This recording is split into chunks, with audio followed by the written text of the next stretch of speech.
بسم اللہ الرحمن الرحیم۔ الصلاۃ والسلام علیک یا رسول اللہ، الصلاۃ والسلام علیک یا حبیب اللہ۔ فضیلت دعائے ہر زمانی اور دعائے حرز الصحابہ۔ دعائے سیفی ان مختلف دعاؤں کا مجموعہ ہے جو اللہ تعالیٰ کی بارگاہ میں بہترین اور مقبول ترین دعائیں ہو سکتی ہیں۔ یہ دعا حضرت جبرائیل علیہ السلام نے اللہ کے امر سے حضور کریم صلی اللہ علیہ وآلہ وسلم کو سکھائی، اور حضرت صلی اللہ علیہ وآلہ وسلم نے حضرت علی رضی اللہ تعالیٰ عنہ کو تعلیم فرمائی۔ اس کا نام دعائے سیفی، ہر زمانی اور حرز الصحابہ بھی ہے۔ ہر زمانی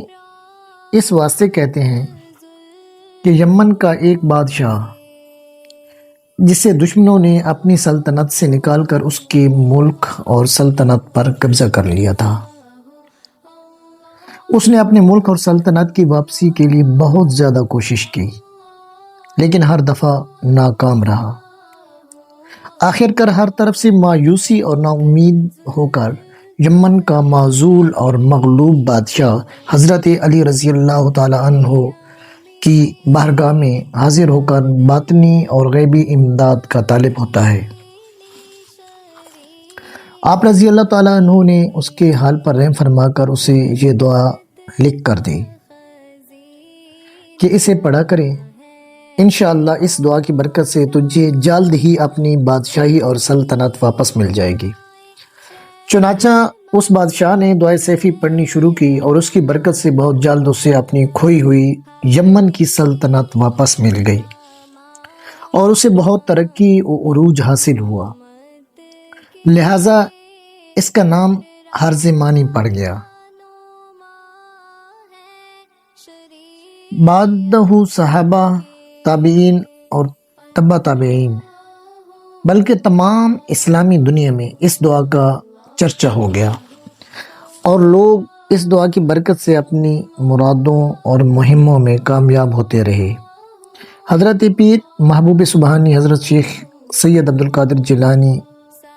رحمۃ اللہ علیہ نے اس دعا کو بہت زیادہ پڑھا، تو اس وجہ سے آپ اس دعا کے پہلے عامل کامل کہلاتے ہیں۔ ایک روز آپ وضو فرما رہے تھے کہ اوپر ہوا سے ایک چیل نے آپ پر بٹھ کر دی اور آپ کے کرتے کو پلید کر دیا اور کرتا خراب ہو گیا، جس پر آپ نے اوپر چیل کی طرف دیکھ کر فرمایا طورا راسو کے، یعنی تیرا سر اڑ گیا۔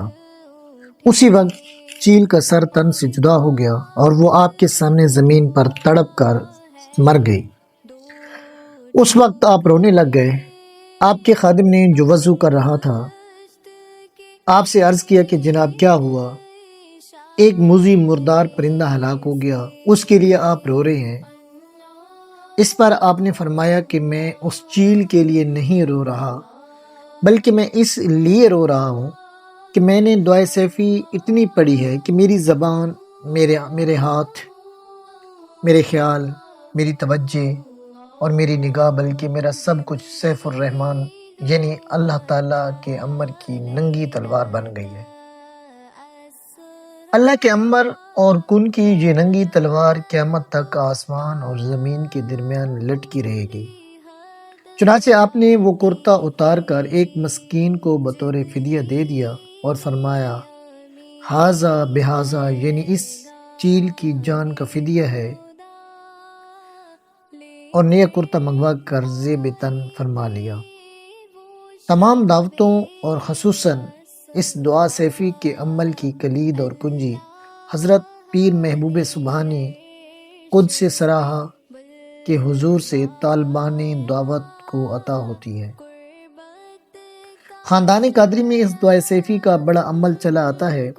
چنانچہ حضرت سلطان العارفین حضرت سلطان بہو رحمۃ اللہ علیہ اپنی کتابوں میں فرماتے ہیں کہ زبان اہل دعوت ہرگز سیف الرحمن نگردو تاں کا دعائے سیفی نزد قبر اولیاء اللہ نخواند۔ یعنی اہل دعوت کی زبان پر ہرگز سیف الرحمان یعنی اللہ تعالیٰ کے امر کن کی تلوار نہیں بن سکتی، اور فقیر عامل اس وقت تک صاحب لفظ نہیں ہو سکتا جب تک وہ دعائے سیفی کا ورد کسی بزرگ ولی اللہ کی قبر کے پاس نہ کرے اور کسی روحانی ہستی کی ہم نشیں میں اس دعا کے عمل کی تکمیل نہ کرے۔ فقیر نور محمد کلاچوی کا کہنا ہے کہ میں نے سیفی کی بڑی تلاش کی، مختلف عاملوں سے دعائے سیفی کے نسخے حاصل کیے، لیکن ان سب میں تھوڑا بہت اختلاف پایا۔ آخر بغداد شریف میں حضرت پیر محبوب سبحانی رحمۃ اللہ علیہ کی درگاہ خاص کے کلید بردار صاحب پیر سید مصطفیٰ صاحب گیلانی رضاکی کے جناب سے ایک اصلی اور پرانا کلمی نسخہ ہاتھ لگا، جو آپ نے کمال شفقت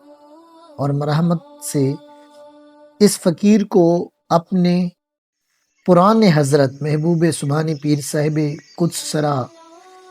کے زمانے کی جدی کلمی بیاض سے نکال کر عنایت فرمایا، اور ساتھ ہی ارشاد فرمایا کہ دعائے سیفی کا یہ وہ اصلی اور صحیح نسخہ ہے جو حضرت علی کرم اللہ وجہ کے دست مبارک کے لکھے ہوئے دعائے سیفی اور حرز مانی سے نقل کیا گیا ہے۔ دعائے سیفی کے اسناد میں لکھا ہے کہ 70,000 جن، 70,000 ملائکہ یعنی فرشتے اور 70,000 روحانی بطور موکلات اس دعا کی خدمت پر معمور اور مقرر ہیں، جو حسب استعداد اور مطابق قابلیت اہل دعوت عامل دعائے سیفی کے پاس حاضر ہوتے ہیں اور اس کے ظاہری و باطنی اور دینی و دنیاوی کاموں میں امداد کرتے ہیں۔ لکھا ہے کہ جس وقت عامل اہل دعوت دعائے سیفی کا ورد شروع کرتا ہے اور کہتا ہے اللہم انت اللہ الملک الحق، تو ان تمام موکلات علوی اور سفلی میں اس طرح کا ہیجان اور اہتزاز پیدا ہو جاتا ہے جس طرح شہد کے چھتے کو چھیڑنے سے شہد کی مکھیوں میں شور اور انتشار پیدا ہو جاتا ہے، اور جس قدر عامل اہل دعوت کے پڑھنے میں باطنی قوت اور کشش ہوتی ہے، اسی قدر موکلات اہل دعوت کے پاس حاضر ہو کر اس کی خدمت پر کمر بستہ ہو جاتے ہیں۔ اگر عامل اہل دعوت قہر اور غضب سے مقہوری اور ہلاکت موذی دشمن کے لیے دعا مذکور پڑھتا ہے تو موکلات طرح طرح کے باطنی ہتھیاروں اور اوزاروں مثلاً تلوار، نیزوں، تیر کمان اور بندوق وغیرہ سے لیس ہو کر اہل دعوت کے پاس حاضر ہوتے ہیں اور اس کے ارد گرد چکر لگاتے ہیں، اور جس آدمی، جس گھر والوں یا جس جماعت کی طرف عامل اشارہ کرتا ہے اس پر موکلات جا کر ٹوٹ پڑتے ہیں اور وہاں تباہی مچا دیتے ہیں، اور اگر عامل اہل دعوت تسخیر قلوب اور فتوحات غیبی کی نیت اور ارادے سے دعائے سیفی پڑھتا ہے تو موکلات ہاتھوں میں طرح طرح کے نقد و جنس اور قسم قسم کے تحفے تحائف اٹھائے ہوئے عامل کے پاس حاضر ہوتے ہیں اور اس کے سامنے پیش ہوتے ہیں، اور اگر کسی ایک محبوب و مطلوب کے تسخیر اور محبت کے لیے پڑھتا ہے تو موکلات اسی محبوب و مطلوب کو زنجیر تسخیر میں جکڑ کر حاضر کر دیتے ہیں اور عامل اہل دعوت کے تابع فرمان بنا دیتے ہیں۔ اس فقیر نے اس دعا کو برزبان یاد کر کے اسے بہت پڑھا ہے اور باطن میں اس دعا کی بہت عجیب قوت تسخیر و تاثیر اور اللہ تعالیٰ کے نزدیک اس کی بڑی توقیر دیکھی ہے۔ اگر دوران عمل طالب کو باطن میں کوئی شخص خواب، مراقبے یا نیم بیداری کے حالت میں کوئی ہتھیار از قسم چھری، تیر کمان، نیزہ یا تلوار وغیرہ پیش کرے تو جانے کہ اس کا عمل جلالی جاری ہو گیا، اور اگر اینا پیش کرے تو یہ عمل جلالی اجرا ہوا ہے۔ اس کے پڑھنے کا سب سے آسان طریقہ یہ ہے کہ صبح کی نماز کے بعد ایک دفعہ سورہ یاسین پڑھ کر دعائے سیفی ایک دفعہ روزانہ پڑھے۔ اس دعا کے اندر بعض خاص مقامات ہیں وہاں عامل کو حسب مدعا اشارہ کرنا پڑتا ہے، مثلا بعض دعائیں محبت و تسخیر کے لیے، بعض ہلاکت و مقہوری دشمن کے لیے، اور بعض دیگر حاجات کے لیے مخصوص ہیں۔ عامل اس مقام پر اپنی مدعا کے مطابق اشارہ کرے کہ اگر دعائے سیفی پڑھنے سے بیشتر بطور حصار الحمد شریف، آیات الکرسی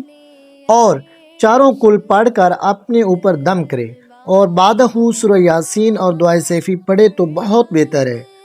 واضح ہو کہ دعائے سیفی میں بعض جگہ پر جو حروف مقطعات مثلا شین، کاف، فے، قوف اور شین، میم، صاد، میم وغیرہ درج ہیں، انہیں زبانی طور پر پڑھنے کی ضرورت نہیں ہے، اور یہ بعض دعاؤں میں محل اجابت، محل محبت، مقہوری اعداء اور دفع شر کے لیے اشارات ہیں۔ دعائیں پڑھنے والا ترجمہ سے دعا کا مفہوم معلوم کر لے، اپنے دل میں اپنے مطلب اور مراد کی طرف خیال کر لے۔ وما علینا الا البلاغ۔ اللہ پاک آپ سب کا اور میرا حامی و ناصر ہو۔